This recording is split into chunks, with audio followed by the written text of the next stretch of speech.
महाराष्ट्र में अगले महीने 1 मई से ऑटो रिक्शा और टैक्सी चालकों के लिए मराठी भाषा अनिवार्य किए जाने के फैसले को लेकर मचे बवाल के बीच सोमवार को परिवहन मंत्री प्रताप सरनाईक ने अपनी ही पार्टी के नेता संजय निरुपम और ऑटो टैक्सी चालकों के प्रतिनिधियों के साथ बैठक की।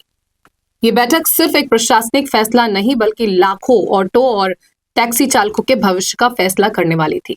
सबके मन में सवाल यही था कि क्या हिंदी भाषी ड्राइवर मुंबई में काम जारी रख पाएंगे या उन्हें नई शर्तों का सामना करना पड़ेगा। वहीं जब बैठक खत्म हुई तो जो खबर निकल कर सामने आई वो मुंबई के गैर मराठी रिक्शा और ऑटो ड्राइवरों के लिए किसी राहत से कम नहीं थी। बीते कुछ दिनों में जारी बयानबाजी और सियासत के बीच सोमवार को ये बात सामने आई कि 1 मई से ऑटो रिक्शा और टैक्सी चालकों के लिए मराठी भाषा अनिवार्य किए जाने के फैसले को फिलहाल टाला जाएगा। सूत्रों के मुताबिक इस फैसले को 6 महीने के लिए टाला जा सकता है ताकि जो लोग मराठी नहीं बोल पाते हैं उन्हें सीखने का मौका मिल सके और उनका ना तो परमिट रद्द हो और ना ही रोजगार पर असर पड़े। हालांकि इस खबर के आने के बाद राज्य के परिवहन मंत्री प्रताप सरनाईक ने साफ करते हुए कहा कि इस फैसले को 6 महीने के लिए नहीं टाला गया है बल्कि आरटीओ अधिकारियों के साथ मंगलवार को होने वाली बैठक में यह फैसला लिया जाएगा कि इस मांग को माना जाए या नहीं। यानी अभी इस बाबत कोई भी फाइनल डिसीजन नहीं हुआ है।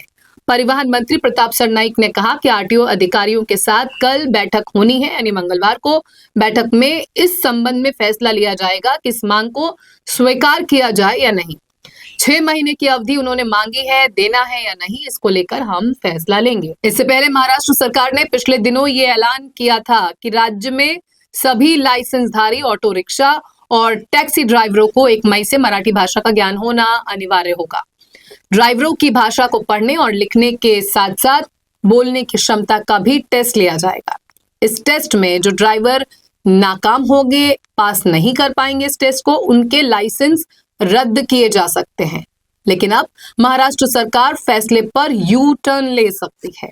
सूत्रों का कहना है कि अगले कुछ महीनों के लिए यह फैसला टाला जाएगा ताकि ड्राइवरों को मराठी सीखने का मौका मिल सके। प्रताप सरनाईक ने कहा कि सभी लोग चाहते हैं कि मराठी भाषा को अनिवार्य किया जाए, लेकिन किसी के साथ अन्याय नहीं होगा, किसी का रोजगार नहीं छीना जाएगा, किसी के जीवन यापन पर असर नहीं पड़ेगा। आपको बता दें कि बैठक से पहले शिवसेना नेता संजय निरुपम ने फैसले पर पुनर्विचार करने की अपील की थी।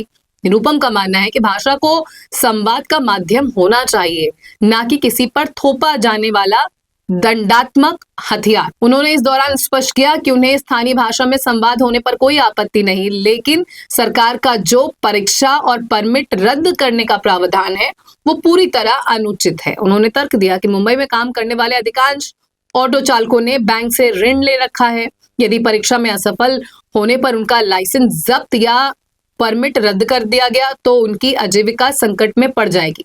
निरुपम ने कहा कि भाषा प्रेम और संचार का विषय है, इसे किसी शिकारी की तरह दबाव डालकर नहीं सिखाया जा सकता। मुंबई में लोग हिंदी बोलकर अपना काम बखूबी कर रहे हैं। सभी हमारे रिक्शा टैक्सी संगठनों के जो प्रतिनिधि है उनका दिल से स्वागत करता हूं।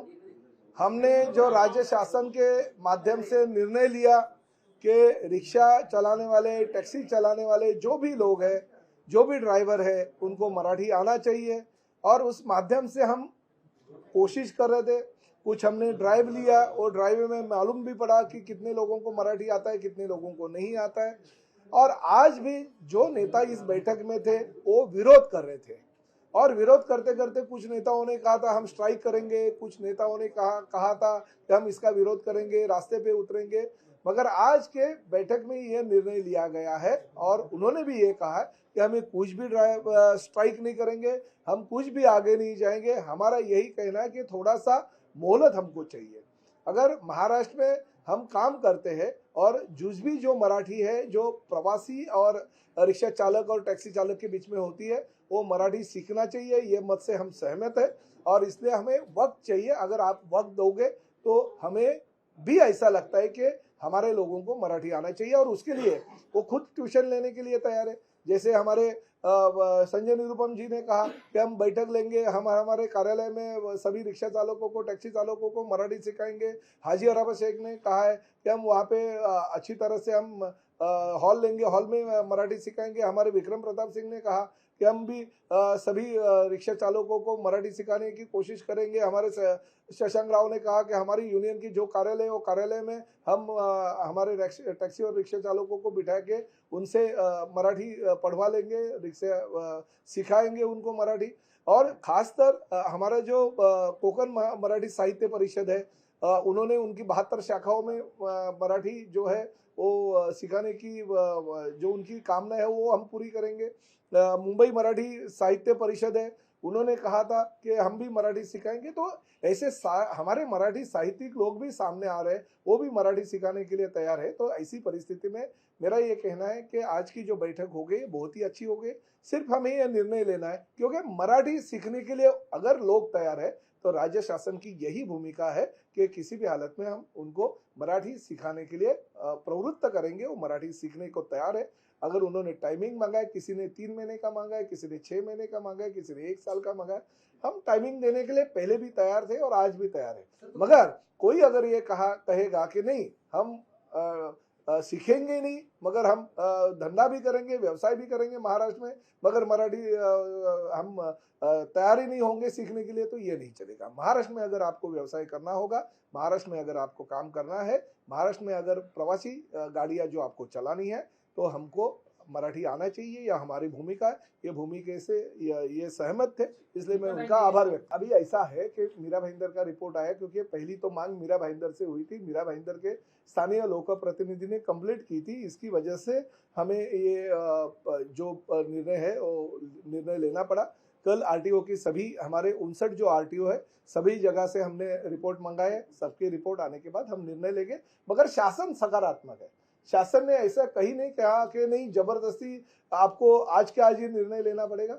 आज नहीं तो अभी इतने साल रुके भाई, थोड़ा दिन रुकने के लिए हमें कोई ऐसे नहीं है कि जबरदस्ती हम कर रहे हैं, मगर उसका टाइमिंग निश्चित होना चाहिए। जो लोगों ने मांग की है वो लोगों ने जिम्मेदारी भी लेनी चाहिए कि नहीं, हम अगर 3 महीने का टाइमिंग मांगते हैं, हम अगर 6 महीने का टाइमिंग मांगते हैं, तो हमारी जिम्मेदारी हमारी लोगों को वो 3 महीने में या 6 महीने में हम सिखाएंगे। करेगी वो उनके कागज पत्रों का करेगी कि कहीं किसी ने बोगस कागज पत्र लेकर के, कोई बांग्लादेशी, कोई रोहिंग्या, वो तो ऑटो चालक नहीं बन गया है, हम उसको चेक करेंगे। जहां तक मराठी ज्ञान की बात है, उसकी जो टेस्ट होगी वो 6 महीने बाद शुरू होगी। हाँ, इसमें जिनको मराठी की समझ नहीं है उनको मराठी बोलने की समझ होनी चाहिए। इसका एक अभियान सरकार की तरफ से शुरू होगा, जिसमें हम एनजीओ के स्तर पर भी शामिल होंगे। नहीं होगा, ये एक बहुत बड़ी राहत की बात है। और मुझे लगता है हम पूरे मुंबई के एमएमआर के ऑटो चालकों, टैक्सी चालकों से निवेदन करेंगे, थोड़ा प्रयास करिए मराठी सीखने का, बोलने का। लेकिन अभी जो एक आपको डर लग रहा था कि 1 मई के बाद आपका परमिट रद्द हो जाएगा अगर आपको मराठी बोलने नहीं आती, तो अब उस डर में मत रहिए, आप निश्चिंत रहिए, आपके खिलाफ कोई कार्रवाई नहीं हो रही है। लेकिन आने वाले दिनों में 6 महीने के अंदर कोशिश करनी है कि मराठी बोलचाल की भाषा समझ लीजिए। ऐसा है कि जो परिवहन विभाग का निर्णय था, जो उन्होंने जाहिर किया था कि 1 मई के बाद जिन ऑटो और टैक्सी चालकों को मराठी पढ़ना और लिखना नहीं आएगा, ऐसे चालकों के परमिट्स रद्द किए जाएंगे। और उसको हमने विरोध किया हुआ था, ये कहा था कि ये गलत है, उसको व्यावहारिक न्याय आना चाहिए। लेकिन ये परमिट जो लिखना और पढ़ना नहीं आएगा, तो क्योंकि बहुतों को नहीं आएगा लिखना और पढ़ना, तो उस पर राहत मिली है। वो कार्रवाई होगी नहीं 1 मई के बाद। वो परिवहन विभाग के द्वारा कुछ सर्वेस वगैरह चलाए जाएंगे और 15 अगस्त से जो कोई वो जो मराठी का एक फॉर्मेट लेकर आएंगे, जो रिक्शा और टैक्सी चालकों के लिए होगा, जो उनको व्यवहारिक ज्ञान के हिसाब से होगा, वो लाया जाएगा। और उसके फिर उनका निर्णय के हिसाब से कि कहाँ प्रशिक्षण केंद्र खोलेंगे। हमने ये कहा है कि उसमें रिक्शा और टैक्सी चालकों को प्रशिक्षित करने का जो वो देंगे, उसमें पूरी तरह से हमारी संगठन का सहयोग होगा, क्योंकि हमारा मानना है कि जो पैसेंजर मराठी में बात करेगा उसके साथ मराठी में व्यवहार होना चाहिए। तो वो प्रशिक्षण, क्योंकि हमारा एक ही कहना है कि जो हमारा व्यवसाय है, जो स्वयं रोजगार है, वो कहीं भी धोखे में नहीं आना चाहिए। और आज के पूरी बैठक के बाद ये मंत्री महोदय ने आश्वासित किया है कि कहीं भी भाषा को लेकर कहीं भी 1 मई के बाद ऐसी कार्रवाई की नहीं जाएगी। मेरे ख्याल से मुंबई जैसे शहरों में तो 80-85% ये अमराठी भाषिक हैं। तो महाराष्ट्र की अगर बात की जाए वो उस बात की भी परिवहन विभाग सर्वे करने वाला है, लेकिन हमारा अंदाज है कि लगभग 60% पूरे महाराष्ट्र को लेंगे तो अमराठी भाषिक रिक्शा और टैक्सी चलाते हैं। मुंबई में आंकड़े कितने? नहीं, उन्हें व्यवहारिक ज्ञान काफियों को है। उन्होंने जो अभी एक सैंपल सर्वे लिया है तो काफियों को वो व्यवहारिक ज्ञान है और व्यवहारिक ज्ञान आना चाहिए। नहीं, ऐसी बात थी कि आप लोग जो है आंदोलन करने वाले थे, 4 मई से स्ट्राइक करने वाले थे, क्या इसमें सच्चाई है? क्या फैसला लिया आपने? निदर्शन होने वाले थे सारे चीज को लेकर, और आज 4 बजे गोरेगांव में हमारे संगठन की सभा है। उसमें जो माननीय मंत्री महोदय ने आज आश्वासित किया है वो जाकर लोगों को कहेंगे और वहां जाके आगे के निर्णय होंगे।